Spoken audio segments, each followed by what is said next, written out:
Madame, Monsieur, bonsoir et bienvenue dans cette édition. Dans l'actualité de ce jeudi, exploitation illégale d'or au parc Nyokolokoba. La sentence est tombée, 2 ans ferme pour le directeur du parc, le colonel Amar Fall, 2 à 6 mois ferme pour les Chinois. Fin de poursuite pour le maire de Ninifécha, Dondo Keïta. Plus de détails dans un instant. Tabaski 2019, 810 000 bêtes attendues, dont 26 000 pour la région de Dakar. Tels sont les besoins en moutons cette année. La réunion préparatoire de la Tabaski s'est tenue sous la houlette du ministre des Finances. Le montant de la caution est fixé à 20 millions de francs CFA pour les prochaines élections locales. L'opposition rue dans les brancards. C'est exagéré, dénonce le GRADEC. Le consensus sur les élections locales est loin d'être acquis. On fait le point dans cette édition. Et puis, êtes-vous prêt à vous faire hospitaliser chez vous? C'est officiel, c'est désormais possible au Sénégal.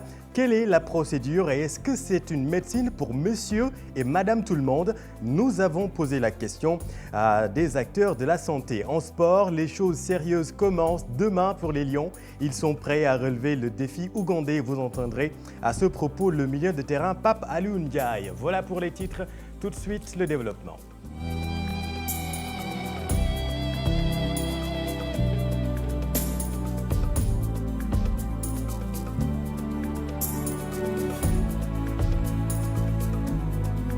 Les candidats à la prochaine élection locale devront mettre la main à la poche pour participer. La caution est donc fixée à 10 millions pour les municipales et 10 millions pour les élections départementales. À cela s'ajoute le parrainage citoyen.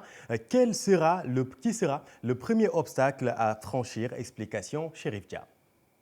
Aly Ngouille Ndiaye a finalement tranché. Le ministre de l'Intérieur fixe le montant de la caution pour la participation aux élections départementales et municipales à 10 millions de francs CFA.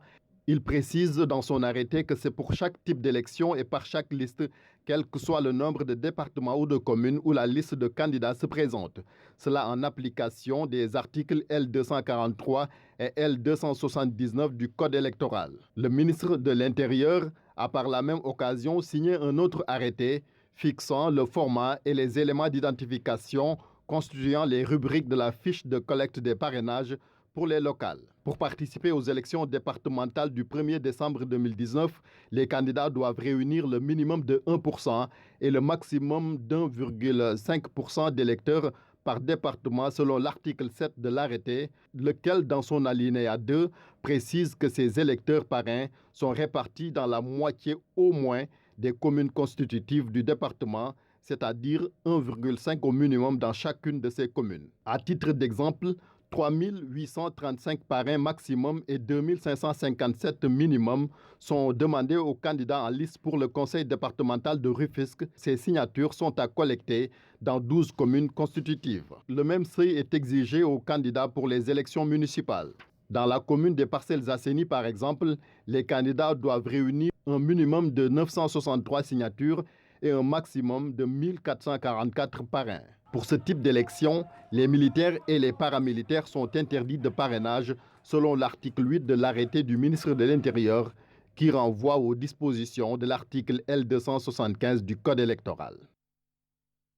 20 millions, ce montant est exorbitant selon le secrétaire général du GRADEC. Il invite le ministre à revoir et fixer le montant par candidat. 20 millions, c'est acceptable. En revanche, pour la majorité, Alassane Ba et Thierno Laurent Mendy.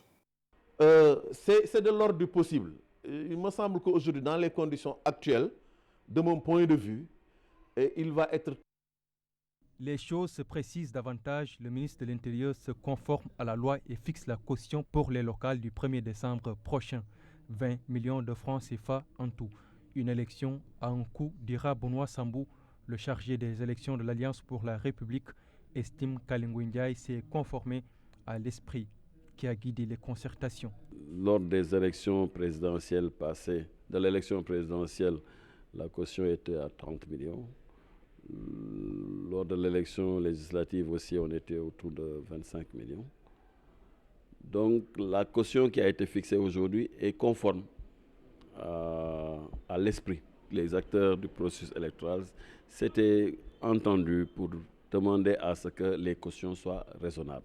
Ce montant est assez excessif de l'avis de Babacar Fall, 10 millions de francs CFA pour les municipales et 10 millions de francs CFA pour les départementales. Membres du CRADEC, il parle de rupture, d'égalité. Schématiquement, cela veut dire que si vous êtes un parti politique, vous vous présentez dans les 557 collectivités territoriales du Sénégal, vous déboursez 10 millions. Si vous êtes parti politique ou une entité indépendante, vous vous présentez dans 2 ou 3 communes, sur l'ensemble des 557, vous payez le même montant, 10 millions. Cela me pose quand même un problème de rupture d'égalité. À mon avis, je pense que la meilleure proposition aurait été de fixer le montant de la caution par candidat, comme cela se fait dans beaucoup d'autres démocraties.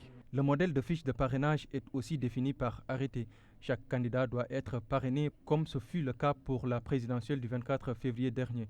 Une manière de rationaliser. On a eu le plaisir quand même le 1er juillet lors de la concertation entre le ministre de l'Intérieur et les partis politiques de voir tous les acteurs de manière unanime qui ont pris la parole, que ce soit de l'opposition comme du pouvoir, rappeler la nécessité de maintenir le parrainage. Maintenant, c'est sur les formes peut-être qu'il peut y avoir des divergences. Vous avez un double filtre. Vous avez déjà la caution, à mon avis, qui, sous ces conditions-là, peut paraître, pour quelqu'un qui veut présenter 1 ou 2 listes dans des localités déterminées, ça peut être déjà exagéré. En plus de cela, encore, il y a le parrainage, auquel les listes de candidats vont être, disons, donc astreints. À mon avis, cela, quand même, pose beaucoup de contraintes, beaucoup de difficultés qui peuvent, en fait, pour moi, restreindre la liberté donc, des gens de concourir à l'expression du suffrage. Autre interrogation, sur quel fichier se baser pour tenir les élections locales si l'on sait qu'aucun décret n'a encore fixé la révision exceptionnelle. Et une frange de l'opposition est vent debout contre l'arrêté du ministre de l'Intérieur. Le maire de Mermoz-Sacré-Cœur, par exemple, est furibond car la procédure n'a pas été respectée, selon lui, pour une autre chef de parti de l'opposition, le professeur Amsatou Sow Sidibé. Pour elle, l'État est tout simplement dans une dynamique de sabotage. Fatima Touré et Modou Diop. Fixation du montant de la caution par le ministre de l'Intérieur, Barthélémy Diaz, s'insurge et parle de diversion. Pour le maire de Mermoz-Sacré-Cœur, la démarche constitue une violation du code électoral. Un premier problème, c'est qu'aucun acte ne peut être posé allant dans le sens de l'organisation d'une quelconque élection tant que le président de la République ne prend pas un décret en s'appuyant sur le code électoral, en l'occurrence l'article L39 alinéa 4, qui stipule que depuis 2005, la révision exceptionnelle des listes électorales est une obligation avant toute élection. Donc l'arrêté que vient de prendre M. le ministre de l'Intérieur est caduc et de non-effet. La présidente du mouvement Carlénen, quant à elle, s'attaque au contenu de l'arrêté du ministre de l'Intérieur, à ses yeux du sabotage et rien d'autre. Vous savez que chaque commune a sa liste. Chaque département a sa liste. Alors j'ai fait le calcul tout naturellement. J'ai dit pour les communes, une coalition ou un parti ou un groupe d'indépendants qui veut se présenter partout, 550 communes, à raison de 10 millions par commune, c'est 5 milliards 570 millions. C'est extraordinaire quand même. On se croirait où? D'où viendrait cet argent? Une entorse au principe du dialogue politique, autre violation décriée par Barthélémy Diaz. Je pense qu'il avait lui-même bien dit que toutes les questions devraient être déjà débattues au niveau du dialogue politique. Comment vous pouvez convier des personnalités politiques autour d'une éminente personnalité comme M. Famara Ibrahim Sagna pour discuter de l'avenir de ce pays, particulièrement des questions électorales et politiques, et pendant ce temps, vous permettez à votre ministre de l'Intérieur de sortir un arrêté qui est caduc, qui n'a aucune valeur ni juridique ni administrative. Une partie de l'opposition estime excessif le montant, à l'image de Diaz Fils, qui pense que ces joutes électorales ne se tiendront pas en décembre.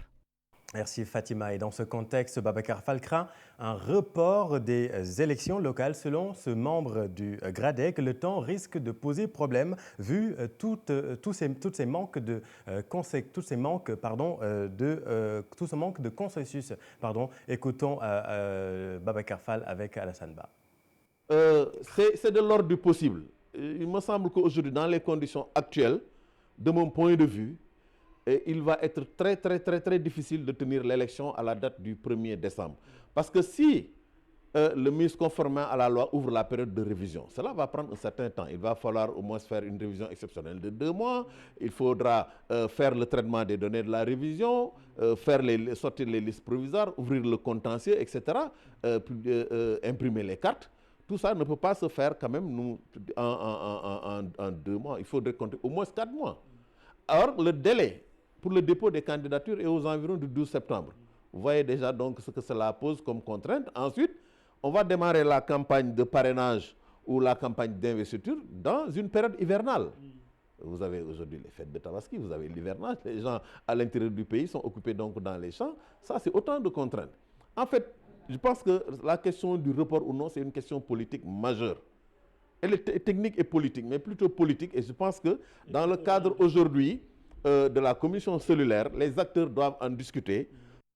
Propos recueillis par Alassane Ba. Et puis retour sur la visite du chef de l'État hier à Touba. Vous l'avez suivi sur TFM. Une visite post-élection, visite précédée par une déclaration remarquée du khalife interdisant certaines pratiques dans la cité religieuse. Le président Macky Sall a été chaleureusement accueilli par Serigne Mountakha. Décryptage du message du khalife avec Aminata Mbaré Sow, Thierno Laurent Mendy, commentaire, Maguette Souré Diallo.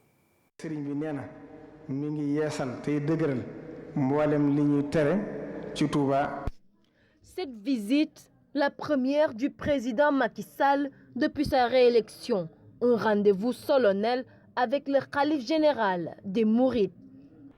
Et il a rappelé un certain nombre de principes qui ont une très grande historicité à Touba. D'abord le fait que Touba était une ville religieuse, une ville sainte, qui a des principes de fonctionnement qui lui sont propres, qui sont protégés, qui sont défendus. Et ci loolu itam lépp loo xam ne nuur na li nuru bëri ak football Serigne baa ngi koy tere ci biir dëkk bi. Serigne Abdou Lahad Mbacké avait déjà pour la première fois déjà pris une décision de protéger la ville. Pour Cheikh Gueye, auteur du livre Touba, la capitale des Mourides, le discours du khalife peut être décrypté d'une autre manière. Donc, il dit ce qu'il pense et il le dit avec force. C'est sa personnalité, c'est son style. Effectivement, chaque khalife a son style. Et je peux vous dire que ce qu'il dit en termes de vérité, qui peut être interprété par des gens comme des choses favorables au chef de l'État, il lui arrive aussi de lui dire des choses dans le blanc des yeux qui ne soient pas favorables, qui sont des critiques ou des compléments. Voilà, c'est son style. Touba, une cité religieuse qui bénéficie d'un statut particulier, ce déplacement a été un prétexte pour parler de questions nationales. Traditionnelle réunion préparatoire de la Tabaski tenue ce matin à Diamniadio et présidée par le ministre des Finances et du Budget. Les besoins en moutons cette année sont estimés à 810 000 têtes, dont 26 000 pour la région de Dakar, Ousseynou Diop et Bamba Samb. Le ministre des Finances et du Budget a présidé la réunion préparatoire de la Tabaski 2019, une occasion saisie par son collègue de l'élevage et des productions animales pour annoncer les besoins en moutons, estimés cette année à 810 000 têtes, dont 260 000 pour la région de Dakar. Les besoins du marché national sont estimés pour cette année à plus de 810 000 moutons, dont 260 000 pour la région de Dakar. Sur les nombreuses difficultés soulevées par les éleveurs, notamment en ce qui concerne l'approvisionnement en eau, en aliments de bétail et l'insécurité, le ministre des Finances rassure.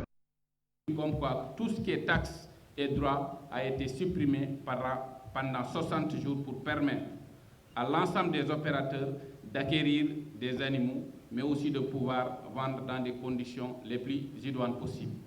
Et il est aussi important que nous tous, qu'on s'accorde à ce niveau-là.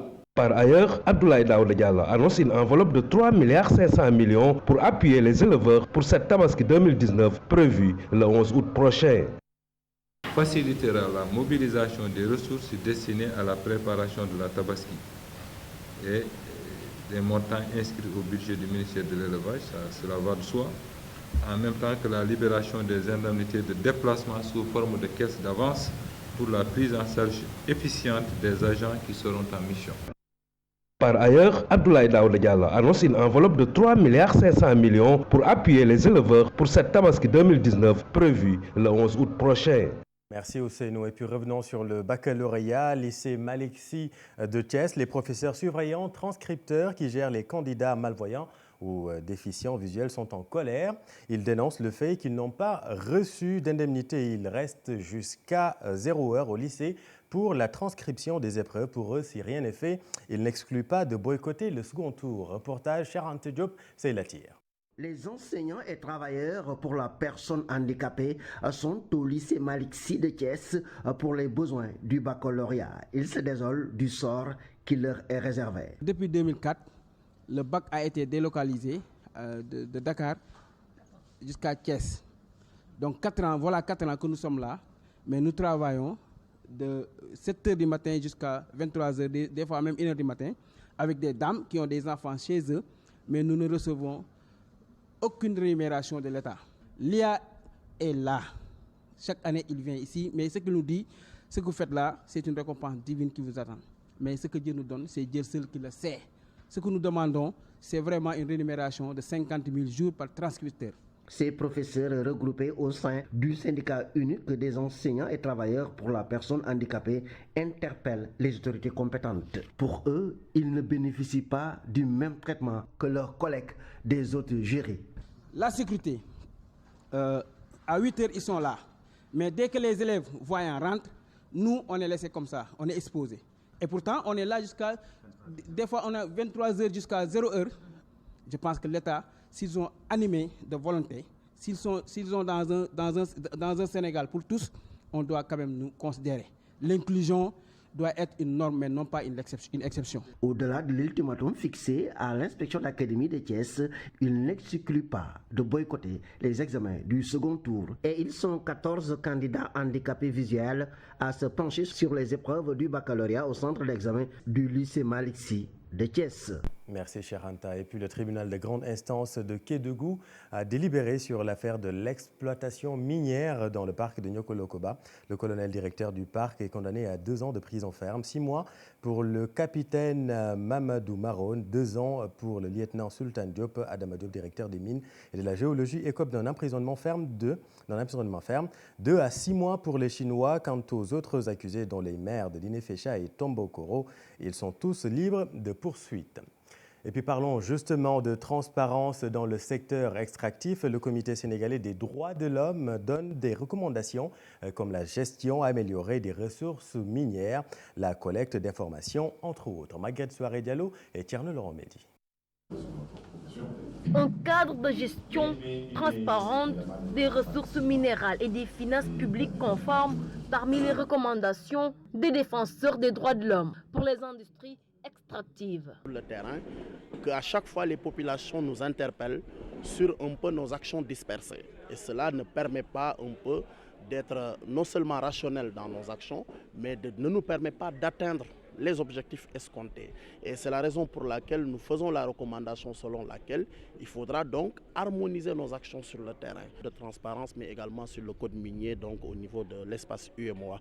Tout ça pour permettre aux membres de l'Observatoire d'être assez outillés, mais également permettre aux relais communautaires d'avoir les outils nécessaires qui leur permettent d'agir sur le terrain et d'agir de façon efficace. Beaucoup de difficultés notées dans le secteur extractif, même si des actions sont menées, les inégalités demeurent. Dans la question de la pauvreté, le respect des droits de l'homme est aujourd'hui une nécessité, c'est une obligation fondamentale. Les populations sont beaucoup plus impactées du point de vue des droits économiques, sociaux et culturels. L'accès à l'eau, nous l'avons dit tout à l'heure, aujourd'hui dans certains sites miniers, dans certaines régions minières, certaines populations font face à d'énormes difficultés d'accès à l'eau potable, en quantité et en qualité, parce que tout simplement des entreprises sont en train d'exercer un pompage, un système de pompage sur la nappe phréatique, ce qui fait que très souvent, la nappe, bien qu'étant une nappe affleurante dans ces zones, aujourd'hui les populations peinent à avoir de l'eau en quantité et en qualité suffisante.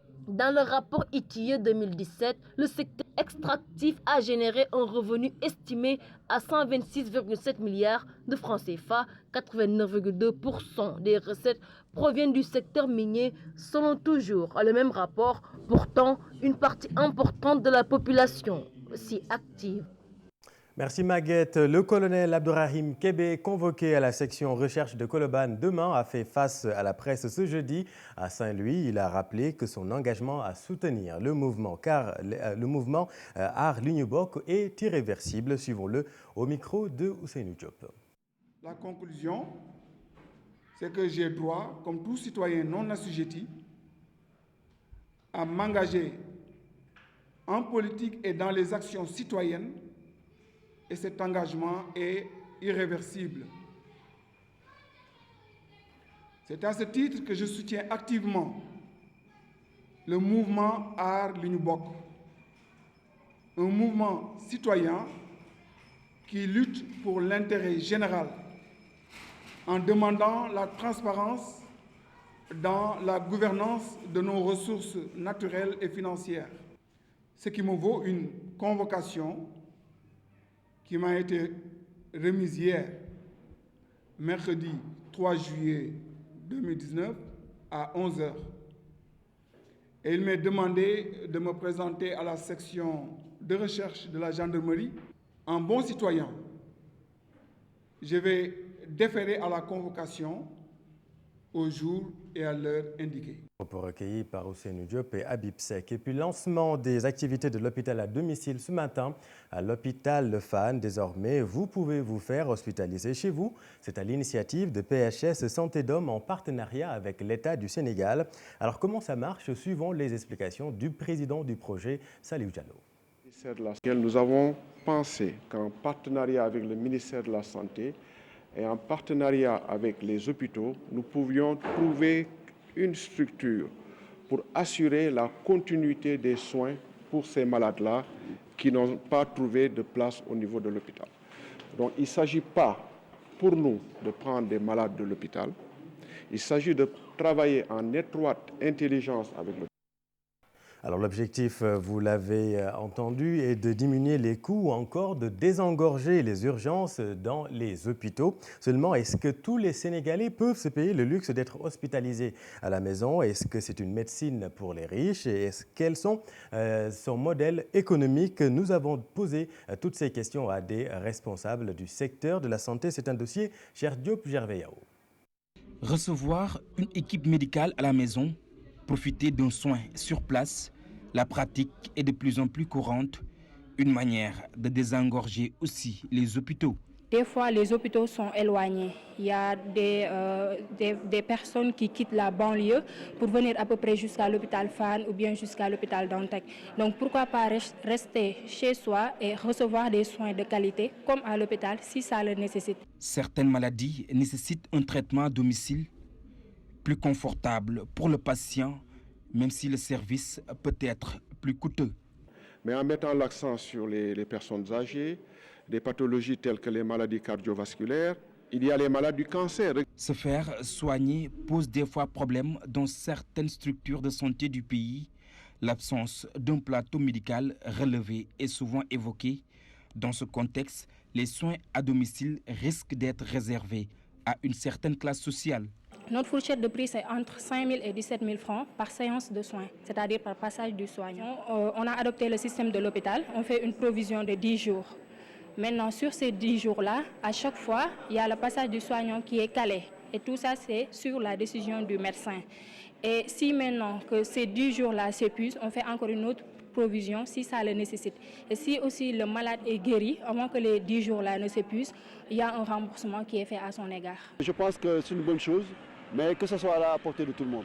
Les soins à domicile, c'est bien pour les patients, mais en dehors des hôpitaux, d'autres facteurs interviennent. Du coup, la maîtrise de l'environnement du malade est importante. Nombreux proches viennent soutenir le patient, ils sont parfois nombreux et les obligent donc à utiliser les transports en commun, les taxis qui peuvent être très coûteux et faire des allers-retours entre le domicile et l'hôpital. Et ce qui sous-entend des frais supplémentaires en plus des frais qu'il peut y avoir à l'hôpital. Cependant, il faut toujours garder en tête qu'un patient qui a la possibilité d'hospitalisation à domicile, le peut parce que son état clinique le permet. On ne fait pas pour des raisons de convenance personnelle. Je préfère être soigné à domicile. Bien sûr qu'on préfère être soigné à domicile, entouré de nos proches. La santé pour tous, c'est aussi pour le bien-être des populations un besoin vital qui demande des moyens, mais aussi des innovations, comme le soin à domicile.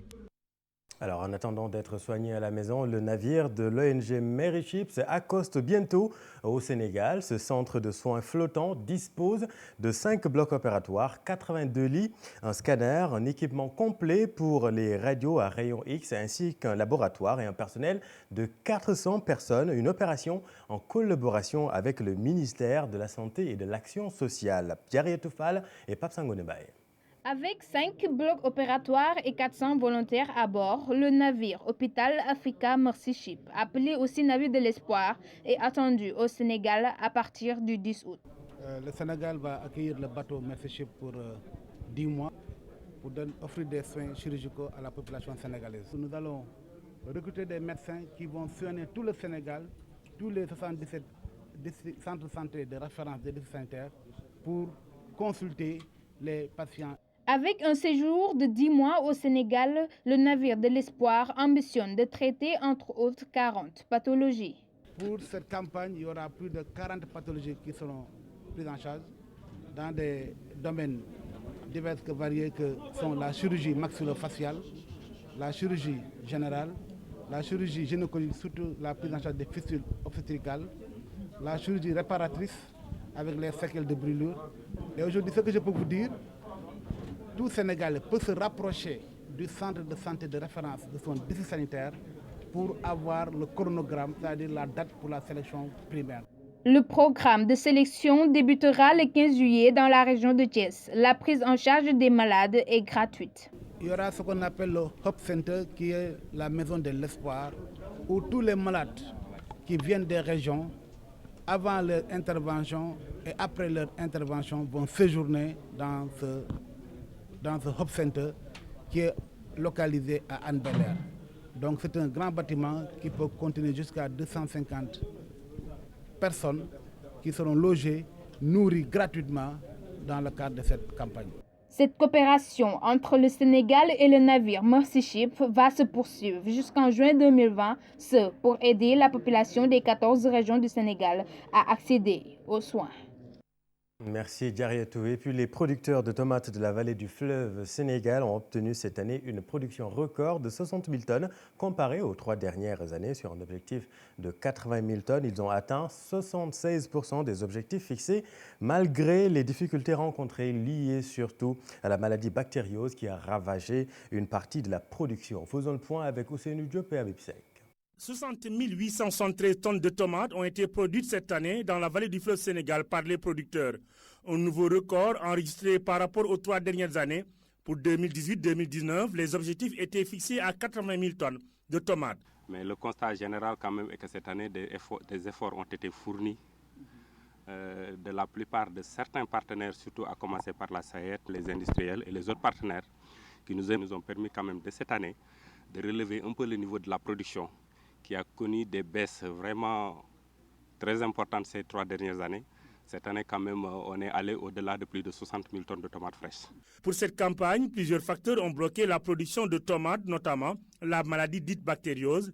À cela s'ajoute le non-respect des industriels à lever la production. Contraintes phytosanitaires liées surtout à la bactériose, une maladie qui, depuis plus quand même de 5 voire 6 ans, fait des ravages au niveau de la culture de la tomate et qui impacte forcément sur les rendements au niveau les rendements des producteurs. Le directeur général de la SAED a salué ces performances réalisées dans le nord du pays. Il a aussi demandé aux producteurs de tomates de la région nord de redoubler d'efforts pour les prochaines années. Résultat satisfaisant comparé donc aux années passées. Mais il est évident qu'il existe quand même toujours des marges de progrès parce qu'il faudrait aller plus loin que ces 60 000, atteindre les 80 000 et même les dépasser. Pour dépasser les 100 000 tonnes de tomates en 2020, les producteurs du Comité national de concertation de la filière ont souligné la nécessité d'ouvrir l'usine de la Société de conserve alimentaire au Sénégal, SOCAS, à Dagana, en zone de production, mais aussi l'ouverture d'une usine de tomates vers Podor.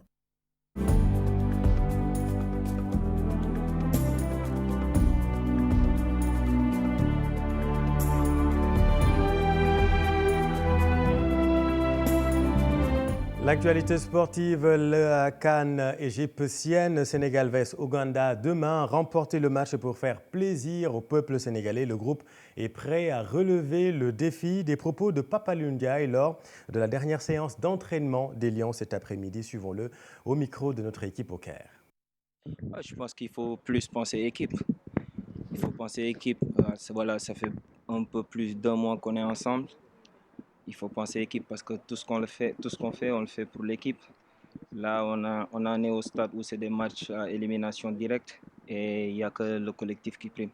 De la manière la plus sereine possible. On a travaillé pour ça. Voilà, aujourd'hui, tous les adversaires qui se dresseront à nous, on se doit de gagner. Donc, il n'y a pas 36 000 chemins. Il faut gagner, c'est ça. Alors, la rencontre s'annonce serrée d'appeler les observateurs qui préconisent pour les Lions de la sérénité et du réalisme, surtout devant le but. Reportage Cheikh Sadibou Diarra et Amadouba. Duel de champions d'Afrique, derby et autres inédits en Coupe d'Afrique des Nations. De belles rencontres en perspective pour les huitièmes de finale de la 32e édition de la CAN Égypte 2019 qui débute ce vendredi.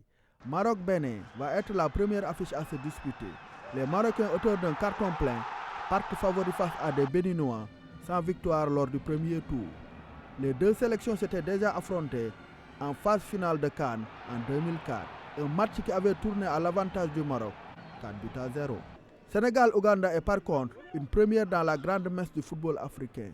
Une affiche déséquilibrée entre des lions parmi les favoris de la CAN 2019 et de surprenants Ougandais attrapés par le problème récurrent des primes en Afrique. Nigeria-Cameroun de samedi, la finale avant la LER. Une rencontre entre un ancien champion d'Afrique et le tenant du titre qui sont habitués à se faire face en Coupe d'Afrique des Nations. 6 fois déjà, Nigérians et Camerounais se sont confrontés à l'avantage des coéquipiers de Yaya Banana.